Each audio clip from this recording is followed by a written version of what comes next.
Un bon à la lettre S. S comme SSB. Pas du C, hein.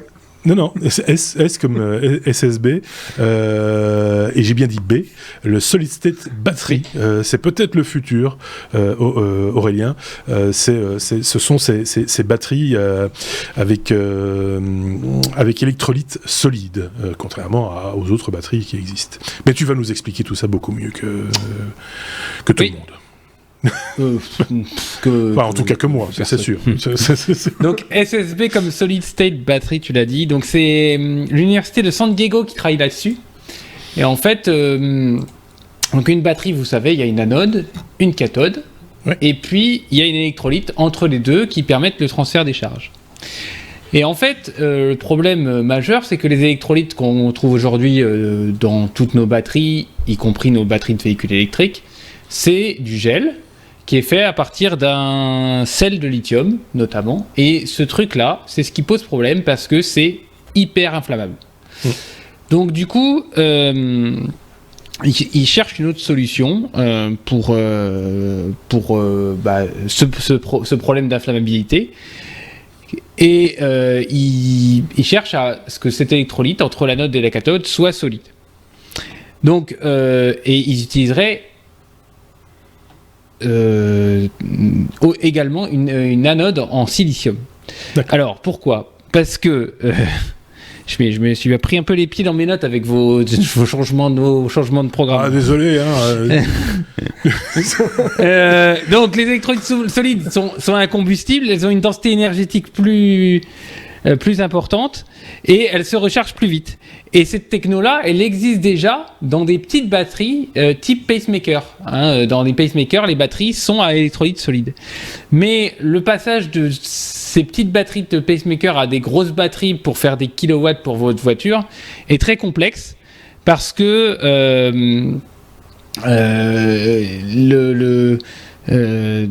la techno est loin d'être industrialisable. Les matériaux sont pas dispo en grande quantité. Par contre, elles se rechargent plus vite. Elles font 80% de leur performance après 500 cycles. Et elles se chargent plus rapidement que les batteries qu'on connaît. Alors la technologie est brevetée. A priori, il y aurait LG Energy Storage, nos amis d'LG qui auraient mis la main dessus.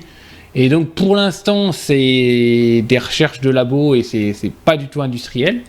Mais voilà, c'est peut-être une voie. Alors il faut se méfier parce qu'on des articles comme ça, on en a déjà épinglé, j'en ai déjà commenté. Entre l'article que vous voyez à l'écran qui a une publi scientifique et la chaîne de production qui vous sort je ne sais combien de cellules par jour. Il y a un monde de différence. Et des camions qui vont chez un fabricant automobile, il y a beaucoup de chemin encore à parcourir et d'embûches techniques certainement à faire. Donc soyons aux aguets sur ce sujet-là, mais vous n'aurez pas ça dans vos voitures. Par contre, le fait qu'on enlève, parce que j'ai encore entendu une entreprise là que je connais qui a pris feu il y a la semaine dernière, ils sont obligés de déposer le bilan, pas que pour ça, mais entre autres pour ça, parce qu'ils avaient laissé brancher un vélo, la batterie d'un vélo électrique à charger et ça a pris feu. C'est pas la première fois que j'entends parler de ce genre de choses et franchement je suis toujours très très méfiant quand je pars de chez moi et que je laisse des batteries chargées, et surtout des batteries au lithium. Donc soyez méfiants, soyez prudents et... Sachant aussi que le chargeur a peut-être aussi une responsabilité dans ce genre de choses, et que c'est très dangereux. Moi, je l'ai déjà constaté, même pour des chargeurs de USB, des chargeurs de GSM. Méfiez-vous des chargeurs que vous achetez bon marché, parce que bien souvent, ils n'ont aucune sécurité.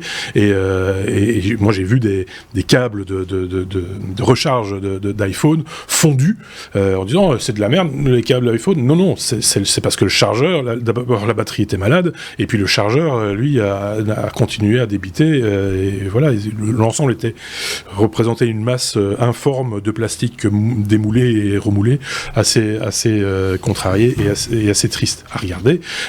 Méfiez-vous de ces trucs-là. Alors on le sait, il y a beaucoup de choses qui sont fabriquées en Chine, il y a des choses qui sont fabriquées en Chine et qui sont très bien fabriquées aussi, il faut le signaler, mais il faut juste y mettre le prix. Pour le coup, donc c'est un danger. Donc là, cette technologie-là, on n'est pas prêt, comme tu le disais, de le voir, en tout cas à une échelle industrielle, en tout cas pas tout de suite. C'est peut-être une étape aussi vers quelque chose, une autre réflexion. Quelqu'un va trouver encore une solution peut-être intermédiaire qui permettra de le mettre en route. Pourquoi pas? Mais Xavier. Mais c'est ce que j'allais dire. En fait, j'ai l'impression que depuis l'existence de ce podcast, on a chaque année annoncé un nouveau type de batterie révolutionnaire qui se chargeait très très vite, qui allait coûter moins cher à produire et qui allait même pouvoir être produit.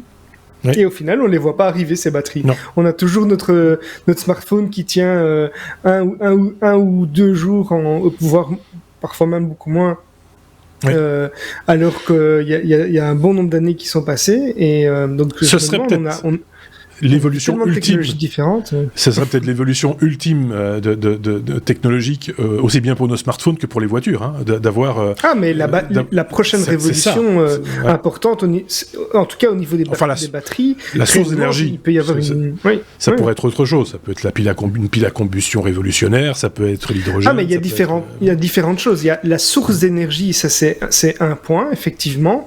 Hein, c'est-à-dire à partir de quoi tu recharges tes batterie finalement, la source de production qui est importante, mais je pense que la batterie elle-même, donc sa capacité de stockage et sa vitesse de stockage sont des éléments qui sont effectivement importants et qui peuvent avoir un impact important sur notre vie au quotidien dans l'utilisation de nos appareils, quoi.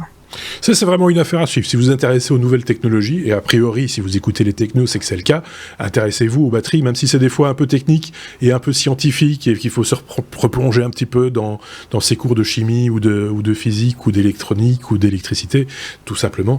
Ça reste quand même un domaine passionnant, et de voir comment les choses peuvent évoluer, parce que là on peut pas parler vraiment encore d'évolution aujourd'hui, ça reste quand même un des grands challenges de notre époque, tout en restant évidemment, et on revient un petit peu là-dessus, en gardant à l'esprit l'aspect écologique des choses et éthique des choses, parce que tu parlais des composants de cette nouvelle batterie qui sont manifestement relativement rares, c'est peut-être pas l'idéal non plus pour arriver à avoir une production de masse, quoi, du coup, parce que là ça veut dire aussi que ça ouvre plein de portes à des dérives que l'on connaît aujourd'hui d'ailleurs déjà, hein, donc tu voulais rajouter un truc, Aurélien, ou pas? Non. Ok, d'accord. Passons à la lettre suivante. J'ose pas dire que c'est un abécédaire.